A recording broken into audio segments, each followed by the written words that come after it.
انزل من على الشجره طرزان، شخل البلابل من بهيج. الشوربه بتاعت بهيج بصراحه زفره جدا جدا جدا جدا، ومن كتر زفرتها بصراحه ممكن تشربها على بق واحد.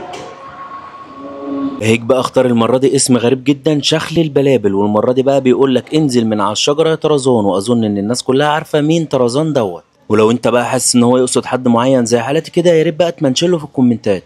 ولو انت بقى لسه ما صليتش على النبي النهارده، فحابب اقول لك يا ريت تصلي على النبي في الكومنتات، وتعمل لنا بقى لايك وشير عشان اقدر استمر واكمل على خير. وشخل البلابل دوت عباره عن سمكه كبيره نص كيلو، ونص كيلو رز مفروش تحتيهم، وقطعتين كابوريا دول ما بيتغيروش، وممكن بقى تختار بين قطعتين جمبري وقطعتين فيليه او بلح بحر. وانا بما اني بقى عاشق للجمبري بتاع بهيج فاخترتها جمبري، وكان سعرها 165 جنيه. وهنا بقى حابب اتكلم عن الشوربه واقول لكم حاجه واحده بس، ان هي بتطلع فري، هي مش احسن حاجه قوي بس ما فيهاش ريحه زفاره خالص. وحابب اقول لكم ان الرز من عنده طوره زي ما قلت المره اللي فاتت، ما كانش عاجبني، والمره دي جامد جدا بصراحه. الوجبه ديت مثاليه جدا، وقيمه مقابل سعر، وسعر 165 جنيه، لا جميله جدا وعجبتني قوي.